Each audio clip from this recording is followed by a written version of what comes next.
दर्शकों, जैसा कि हमने आपको बताया कि किस तरह से कई समाजसेवी ऐसे भी थे जिन्होंने कोरोना काल में लोगों की हेल्प की। कोरोना काल में आपने देखा होगा कि किस तरह से जो अगर दिल्ली की माने तो यहाँ पे मेडिकल व्यवस्थाएं नील थी, लोगों को इलाज नहीं मिला, जिसके कारण लोगों ने अपनी जान गंवाई। ऐसे में कई समाजसेवी ऐसे भी थे जिन्होंने लोगों को मेडिकल एड उपलब्ध कराया, कंसल्टेशन फ़ोन पे उपलब्ध कराई और लोगों को वो उपाय बताए जिससे कि वो कोरोना से अपने आप को दूर रख सकें। मेरे साथ ऐसे ही एक समाज सेवी मौजूद है, संगीता जी, जिन्होंने अपने जीवन काल से ही समाज सेवा का शुरुआत कर दी थी और कोरोना काल में भी उन्होंने लोगों की खूब मदद की। अब ये जानने का ये है कि इन्होंने लोगों की मदद कैसे की। संगीता जी, सबसे पहले तो स्वागत है आपका और मेरा पहला सवाल ये है कि समाज सेवा कैसे की आपने, कहाँ से शुरुआत हुई, क्या प्रेरणा आपको मिली? सर, मैंने बचपन से लेके आज तक शुरुआत कर रही हूँ, काम कर रही हूँ, लेकिन मैं एक पंजाब की रहने वाली हूँ। तरन तारण के पास में एक गांव है पलासौर, जहाँ से मैंने 20 साल की एज तक तो मैं वहाँ पर थी। उसके बाद 93 में हम दिल्ली आ गए। दिल्ली आने के बाद भी मेरे को जितना हो सका काम के साथ साथ जो भी मैं अपना काम नॉर्मल कर रही थी, काम के साथ साथ में जो भी मेरे पास पैसे होते उसमें से भी मैंने गरीब परेशानी वाले लोगों को ढूंढना शुरू करा और मैंने काम शुरू कर दिया था। तो ऐसे ही आप लोग समाज सेवा में उतरे, उसके बाद किसी संस्था से जुड़े आप या रेगुलर समाज सेवा में रहे, क्या हुआ? नहीं, मैंने खुद को ही काम को करना पसंद करा, क्योंकि दूसरों के साथ जुड़ के नहीं करा, मैंने अकेले में करा। कोरोना काल की अगर बात की जाए तो कोरोना में जैसे लोगों मेडिकल व्यवस्था नील हो गई, एक तरह से ऑक्सीजन की कमी हुई, आपने क्या उपाय लोगों को सुझाए और कैसे समाज सेवा की?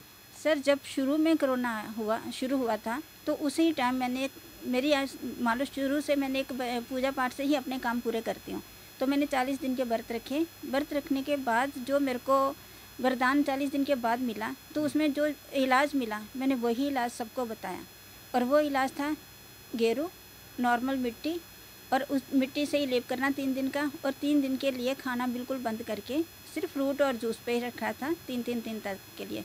उसके बाद जल्दी से जल्दी लोग ठीक होना शुरू हो गए। ऑक्सीजन कैसे लोगों को इलाज मिला, या ऐसे जो अनसाइंटिफिक एक तरह से आपकी बात लग रही है मुझे, क्योंकि अगर मेडिकल व्यवस्था में बात करें तो इसका कोई प्रूफ नहीं है, लेकिन आपके पास क्या एविडेंस है? आपको लोगों की राय मिली? बिल्कुल, लोगों के मेरे पास लाखों तरीके से लोग हैं और वो इस बात का भी खुद आंसर देंगे कि हाँ हम कैसे ठीक हुए। क्या रेमेडी बताई आपने अभी, दोबारा एक बार बताइए। गेरू, लाल मिट्टी और नॉर्मल मिट्टी से।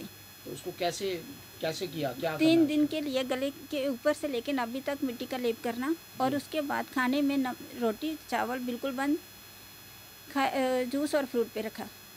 और ऑक्सीजन लेवल भी कम होने के बावजूद, लोगों का बहुत ऑक्सीजन लेवल कम हो रहा था शुरू में, वो भी नॉर्मल हुआ जी। जबकि मैं सिर्फ घर पर ही फ़ोन पर उनको गाइड करती जा रही थी और वो घर पर ठीक होते जा रहे थे। लोग ठीक हुए? बिल्कुल, बहुत ज़्यादा। अच्छा, आपने कितने लोगों को तकरीबन ये इलाज बताया और लोगों को रिलीफ मिला? बहुत सारे लोग हैं मेरे साथ जो खुद बता सकते हैं कि हाँ जी, हमें पॉजिटिव रिपोर्ट आने के बाद जब उन्होंने दोबारा अपनी रिपोर्ट टेस्ट कराई तो नेगेटिव आई थी। जी। हाँ जी। तो कुछ आपके पास कुछ वो है, ये क्या करता है गेरू, अगर कोई ऐसा लगाए तो क्या करती हैं ये सब चीज़ें? गेरू और मिट्टी दोनों चीज़ें हमारे शरीर के लिए बहुत अच्छी चीज़ हैं। जबकि गेरू नाम की चीज़ एक पूजा पाठ में रखने वाली मिट्टी है, जो आज की तारीख में लोगों ने बंद कर रखा है, क्योंकि किसी को पता ही नहीं कि गेरू है क्या है। जबकि हमारे शरीर के लिए, हमारे अंदर की परेशानियों के लिए बहुत काम की चीज़ है जी। उसके अलावा आपने कैसे लोगों की सेवा की? अच्छा, ये बताते थे तो निकलना तो बंद था, तो आप कैसे बताते? फ़ोन पे गाइड कर रही थी। फ़ोन पे गाइड? हाँ जी। और जिन लोगों को ज़रूरत पड़ती थी, जैसे फ्रूट वगैरह, सब्जी वगैरह, खाने की सामान नहीं था गरीब लोगों के पास परेशानी की, तो उन लोगों की भी इस तरीके से भेजती थी, हेल्प करती थी कि जिस तरीके से उनके तक पहुँच जाए सामान मेरा।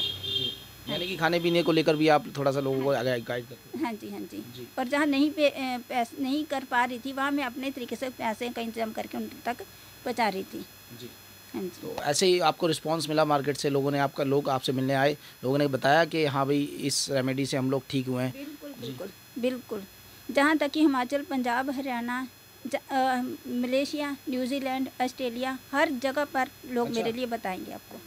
इतने राष्ट्र में आपने बिल्कुल बाहर जाके भी आपने काम किया? हाँ जी, हर जगह मेरे फ़ोन पे देखो, हर जगह से आपको मिलेगा। जी। और सबसे अच्छी बात है कि जितने मेरे साथ हैं अभी हैं, लाखों लोग मैं इकट्ठे कर सकती हूँ, यानी कि हर अलग अलग जगह पर। जी। जब भी आप मेरा कोई प्रोग्राम अभी शुरू होगा तो देखना कि कितने लोग मेरे पास आएंगे, जबकि बहुत कम चांस है लोगों ने मेरे को देखा है। जी। ज़्यादातर मेरे फ़ोन पे ही बात होने पे हर तरीके से ठीक होते हैं। आखिरी सवाल, इसमें ऐसे ही कंटिन्यू समाज सेवा में, सोशल वर्क में कंटिन्यू करना चाहते हैं? उसके बाद ऑब्जेक्टिव्स क्या हैं आपके आगे के? आगे के लिए भी बहुत सारी सोच है, क्योंकि मैं एक चारों धर्मों को लेके क्या हर धर्म को के साथ काम करना चाहती हूँ। जी और एक कहते हैं ना, जैसे कि चारों धर्मों का एक मंदिर बनाना चाहती हूँ, जी जिसमें समाज सेवा के काम बहुत सारे होंगे। बड़े बूढ़ों की सेवा वगैरह के लिए मैं अपनी तरफ से फ्री में सारे इलाज करने के लिए, क्योंकि मेरे हाथ में परमात्मा ने इतना मेरे हुनर दे रखा है कि मैं हाथ लगाते ही पेशेंट ठीक होते हैं। हाँ। चलिए, देखिए ये थे हमारे साथ संगीता जी। अब इनके जो तथ्य हैं वो तो विचारात्मक तथ्य हैं कि आखिरकार कैसे लोग ठीक हुए। देखेंगे आगे, ये भी चीज़ें, धार्मिक चीज़ें भी अलग हैं, और इस परिप्रेक्ष्य में भी लोगों को थोड़ी साइंटिफिक रिसर्च करनी चाहिए कि ऐसे कुछ गुण हो सकते हैं कुछ आयुर्वेदिक चीज़ों में जो आपकी किसी बीमारी में आपको रिलीफ कर सके। आप देखते रहिए भारत न्यूज़।